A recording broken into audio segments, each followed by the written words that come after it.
రాజు weds Rambai movie review. ఈ మూవీలో అఖిల్ రాజ్, తేజస్విని జంటగా తెరకెక్కిన సినిమా రాజు వెడ్స్ రాంబాయి. ఈ మూవీకి సాయిలు కంపాటి డైరెక్షన్ వహించారు. ఈ మూవీ నవంబర్ 21న థియేటర్స్ లో రిలీజ్ కానుంది. మూవీ ఎలా ఉంది అంటే బాగుంది. ఈ మూవీ యొక్క స్టోరీ 2010లో జరిగిన ఒక యథార్థ సంఘటన. ఓ మారుమూల పల్లెటూరులో రాజు అలియాస్ అఖిల్ బ్యాండ్ కొడుతూ ఫ్రెండ్స్ తో సరదాగా తిరుగుతూ జీవనం సాగిస్తూ ఉంటాడు. అదే ఊర్లో రాంబాయి అలియాస్ తేజస్వి చదువుకుంటూ ఉంటది.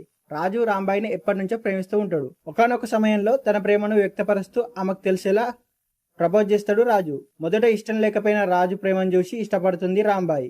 తండ్రి వెంకన్న అలియాస్ చైతు జొన్నలగడ్డ హాస్పిటల్లో గవర్నమెంట్ జాబ్ చేస్తాడు. అయితే వెంకన్న మాత్రం తన కూతురికి గవర్నమెంట్ ఎంప్లాయీని ఇచ్చి పెళ్లి చేయాలనుకుంటాడు. రాజు తండ్రి అలియాస్ శివాజీ రాజా రాజును హైదరాబాద్కి వెళ్లి సంపాదించమని చెప్తుంటాడు. రాజు రాంబాయి ప్రేమ అలా సాగుతూ ఉండగా ఓ రోజు వీరిద్దరి మధ్య గొడవ వచ్చి రాజు రాంబాయి ఇంటికి వెళ్లి అమను కొడతాడు. ఈ విషయం ఊర్లో అందరికి తెలియడంతో వెంకన్న రాజు ఇంటి మీదకి వచ్చి గొడవ పెట్టుకుంటాడు. ఆ ఘటనతో రాజు తండ్రి చనిపోతాడు. దీంతో రాజు అండ్ రాంబాయి దూరం అవుతారు. మరి రాజు రాంబాయి కలిశారా? వాళ్ళు పెళ్లి చేసుకున్నారా? రాజుతో పెళ్లికి వెంకన్న ఒప్పుకుంటాడా? రాజు హైదరాబాద్కు వెళ్ళాడా? ఇవన్నీ తెలియాలంటే మనం మూవీ చూడాల్సిందే.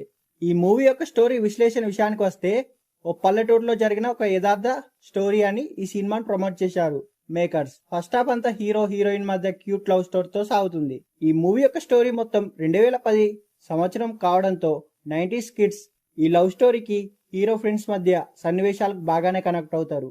ఫస్ట్ హాఫ్ అంతా నవ్విస్తూ క్యూట్ లవ్ స్టోరీతో మెప్పిస్తూ సాగుతుంది. అప్పటి పాటలు, అప్పటి ఫోన్స్ అవన్నీ జనాలకు బాగానే కనెక్ట్ అవుతాయి. ఇంటర్వెల్ కి ముందు హీరో హీరోయిన్స్ మధ్య గొడవ, తండ్రి చనిపోవడంతో నెక్స్ట్ ఏం జరుగుతుందనే ఆసక్తి నెలకొంటుంది. సెకండ్ హాఫ్ అంతా ఎమోషన్ తో లవ్ స్టోరీతో సాగుతుంది. వెంకన్న వీళ్ళ ప్రేమను ఒప్పుకుంటాడా, ఏం చేశాడని వెంకన్న చుట్టూ రాసుకున్న సీన్స్ బాగుంటాయి. సెకండ్ హాఫ్ లో కూడా అక్కడక్కడ నవ్వించే ప్రయత్నం చేసిరు మేకర్స్. క్లైమాక్స్ ఎవరు ఊహించలేరు. ఇలా కూడా చేశారా అన్న ఆశ్చర్యం కలుగుతుంది. అయితే క్లైమాక్స్ అంతా ఫుల్ గా ఎమోషన్ చేయాలనుకున్నారు కానీ అంతగా వర్కౌట్ అవ్వలేదు. ఇలాంటి సీన్స్ కి కన్నీళ్లు రావాలి కానీ అంతగా కనెక్ట్ అవ్వలేదు. హీరో క్యారెక్టర్ ఒకసారి ప్రేమగా, ఒకసారి కోపంగా, ఒకసారి పిచ్చిగా, ఎప్పుడు ఎలా ఉంటాడో తెలియకుండా రాసుకున్నాడు. బహుశా ఆ క్యారెక్టర్ అంతేనేమో. వెంకన్న అవిటివాడిగా, మొదటి నుంచి బాగా పొగరున్న వ్యక్తిగా చూపించి తన అవిటితనానికి క్లైమాక్స్ చేసిన లింక్ క్లారిటీ బాగుంది. ఆ క్యారెక్టర్ బాగా రాసుకున్నారు. సెకండ్ హాఫ్ మాత్రం కొంచెం సాగదీశారు.